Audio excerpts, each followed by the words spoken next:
Le défenseur français dont le contrat s'achève en juin 2024 est en discussion depuis quelques semaines pour augmenter la durée de son contrat, et d'après les dernières informations de Sky Sport Germany, un accord aurait été trouvé pour la signature d'une prolongation de contrat. L'ancien de l'Atlético de Madrid s'engagerait ainsi jusqu'en juin 2027 avec le Bayern Munich. L'AZ Alkmaar remporte la Youth League. Les U19 du club néerlandais ont surclassé les jeunes Croates de l'Hajduk Split 5-0, après le pénalty réussi par AD avant la pause. Ses coéquipiers Poku et Merdink ont participé à la fête avec un doublé. De quoi conclure un joli parcours pour le tombeur du Real Madrid et du FC Barcelone. Comme pressenti, le manager Mauricio Pochettino, libre depuis son départ du Paris Saint-Germain l'été dernier, se rapproche très sérieusement de Chelsea.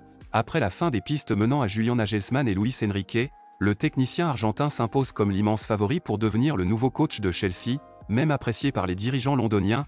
L'actuel entraîneur de Burnley, Vincent Kompany, ne fait pas l'unanimité comme Pochettino auprès de l'état-major de Chelsea.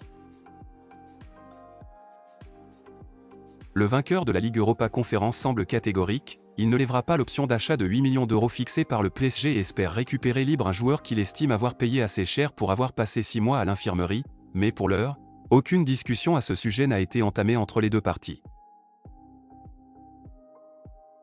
Le gardien camerounais a brillé avec les Nerazzurri en C1 cette année, faisant rapidement oublier le capitaine, Samir Handanovic, des prestations qui ont attiré l'œil de plusieurs écuries européennes, à commencer par Chelsea, mais d'après la Gazzetta dello Sport, le club milanais exigerait pas moins de 40 millions d'euros, et une rencontre est programmée à Milan entre les deux parties. Selon The Telegraph, le buteur anglais temporise et étudie les différentes options qui s'offrent à lui. Il rapporte aussi que Manchester United a pris contact avec les dirigeants des Spurs, et son prix est fixé à 113 millions d'euros pour les clubs anglais, un montant qui n'effraie pas Manchester United. Harry Kane pourrait être amené à choisir les Red Devils qui sont actuellement 4e de PL avec 6 points d'avance sur Tottenham et donc joueraient une qualification pour la Ligue des Champions. Le contrat de Walker expire avec Manchester City en 2024 et le club n'a donné aucune indication sur un nouvel accord, ce qui en fait une idée intéressante pour de nombreux clubs cet été, et comme le rapporte le Times, Milan est intéressé à reprendre Walker, pensant qu'il pourrait rivaliser avec David Calabria pour une place de titulaire dans l'équipe de Stefano Pioli, et envisage de soumettre une offre à Manchester City cet été. Luis Campos va devoir revoir ses plans avec Rafael Leao, même s'il a été déniché par l'actuel conseiller football du Paris SG avant son explosion à l'AC Milan, l'international portugais ne compte pas encore revenir en Ligue 1, alors que le club lombard pousse pour le prolonger. Rafael Leao a fait une sortie fracassante qui laisse à penser que le compatriote de Cristiano Ronaldo se voit bien chez les Rossoneri la saison prochaine.